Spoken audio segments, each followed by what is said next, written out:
Russian dictator Vladimir Putin risks repeating the fate of Leonid Brezhnev. By getting involved in an arms race, the head of the Kremlin regime could lose power. This point of view was voiced by Polish Foreign Minister Radoslaw Sikorski in a conversation with Western journalists, Barron's reports. According to the head of Polish diplomacy, the Kremlin is following a path of excessive militarization similar to the Cold War era, which could ultimately undermine Putin's regime. The minister recalled that the Russian dictator had previously acknowledged that one of the reasons for the collapse of the USSR was excessive spending on weapons. Sikorski stressed that Russian aggression has stimulated growth in defense spending around the world.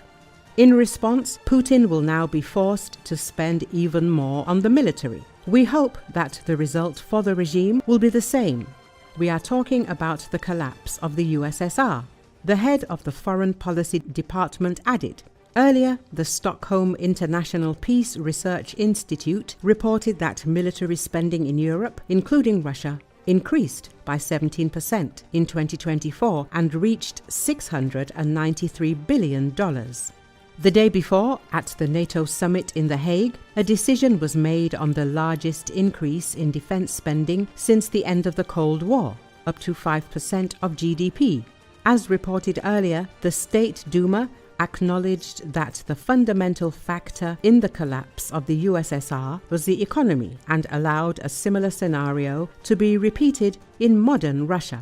The parliament of the aggressor country stated that money to cover the needs of the population is running out.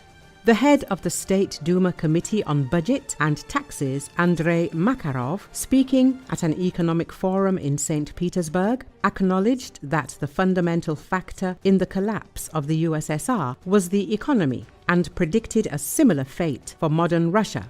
The deputy stated that the collapse of the USSR did not happen because of the decisions of Mikhail Gorbachev and Boris Yeltsin, but for a much more prosaic reason. The state ran out of resources to support the standard of living of citizens. The same scenario is possible in today's Russia. Makarov noted that socialism collapsed because it was unable to fulfill its basic economic law, the maximum satisfaction of the constantly growing needs of workers. According to him, the needs of the population will continue to grow. This process is ongoing, and the state may not have enough money to cover these needs.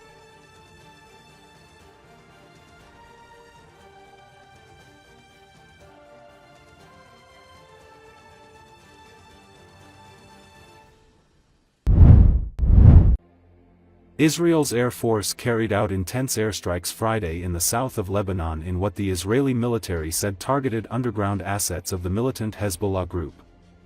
According to Associated Press, state-run national news agency said the airstrikes came in two waves on the mountains overlooking Nabatee, adding that bunker busters were used. There was no word on casualties. Since the 14-month Israel-Hezbollah war ended in November, Israel has carried out almost daily airstrikes on southern Lebanon, although Friday's strikes were more intense than usual. The Israeli military said in a statement that its fighter jet struck a site used by Hezbollah to manage its fire and defense array in the area. It added that the site is part of a significant underground project that was completely taken out of use following Friday's strikes. The Israeli army said it has identified rehabilitation attempts made by Hezbollah beforehand and struck infrastructure sites in the area. There was no immediate comment from Hezbollah. Hezbollah has been hard hit and suffered significant losses on the battlefield during the war until a US-brokered ceasefire last November ended the fighting.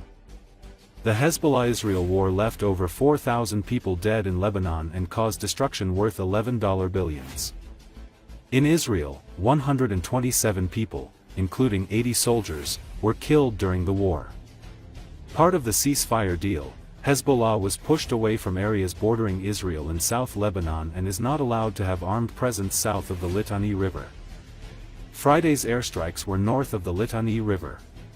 Allahu Akbar كفرت بنيت. Allahu Akbar. Allahu Akbar راح تكفرت بنيت. يا لطف الله الله أكبر لك الضرب الثاني لك يا لطف الله شو ولع الله أكبر بعد في واحد.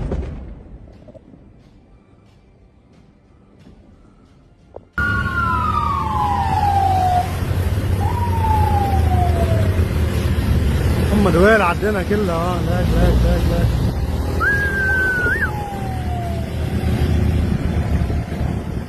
دويل عدينا كلها ايدها. لاك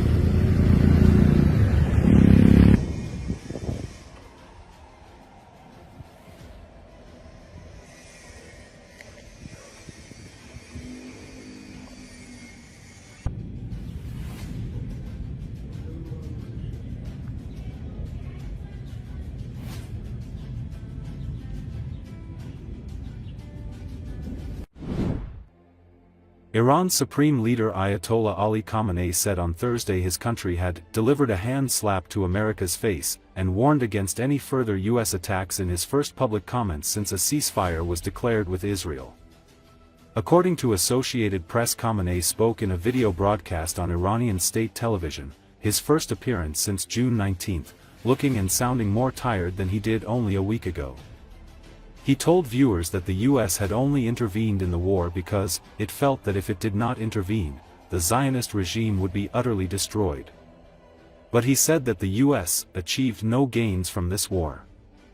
The Islamic Republic was victorious and, in retaliation, delivered a hand slap to America's face, he said, in apparent reference to an Iranian missile attack on an American base in nearby Qatar on Monday, which caused no casualties.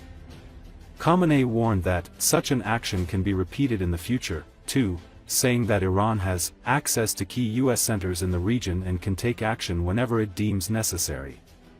Should any aggression occur, the enemy will definitely pay a heavy price, he said. The 86-year-old Khamenei hasn't been seen in public since taking shelter in a secret location after the outbreak of the war June 13 when Israel attacked Iranian nuclear facilities and targeted top military commanders and scientists. Following an American attack on June 22 that hit the nuclear sites with bunker-buster bombs, U.S. President Donald Trump was able to help negotiate a ceasefire that came into effect on Tuesday. In his appearance on Thursday, he sat in front of plain brown curtains to give his address, similar to his June 19th message. چند تبریک به ملت عرض می‌کنم. یکی تبریک پیروزی بر رژیم جعلی صهیونی است. با اون همه هیاهو، با اون همه ادعا، رژیم صهیونی در زیر ضربات جمهوری اسلامی تقریباً از پا در آمد و له شد. رژیم آمریکا وارد جنگ مستقیم شد چون احساس کرد که اگر وارد نشود رژیم صهیونیستی به کلی نابود خواهد شد. به مراکز هسته‌ای ما حمله کردند که البته این در قره پیگیری جزایی در دادگاه‌های بین‌المللی است به طور مستقل، اما نتوانستن کار مهمی انجام بدن. رئیس جمهور آمریکا در شرح اونچه که واقع شده بود بزرگ نمایی غیر متعارفی کرد. معلوم شد که به این بزرگ نمایی احتیاج داره. جمهوری اسلامی سیلی سختی به گونه آمریکا نواخت. به یکی از پایگاه‌های مهم آمریکا در منطقه، پایگاه العدید، حمله کرد و خساراتی وارد کرد. اینی که جمهوری اسلامی دسترسی داشته باشه به مراکز مهم آمریکا در منطقه و علیه آنها هر وقت مقتضی دانست اقدام بکنه، این حادثه کوچکی نیست، حادثه بزرگی است. در آینده هم این حادثه قابل تکرار است در صورتی که تعرضی صورت بگیره. هزینه دشمن، هزینه متعرض قطعاً بالایی خواهد بود رئیس جمهور آمریکا در یکی از بیاناتش و اظهاراتش گفت ایران باید تسلیم بشود، تسلیم بشه. بحث غنیسازی دیگه نیست، بحث صنعت هسته‌ای نیست، بحث تسلیم ایران است. خب البته این حرف برای دهان رئیس جمهور آمریکا خیلی بزرگه. چنین اتفاقی هم هرگز نخواهد افتاد، هرگز نخواهد افتاد. ملت ایران ملت بزرگی است. ایران کشور قوی و پهناوری است. ایران دارای تمدن کهنی است.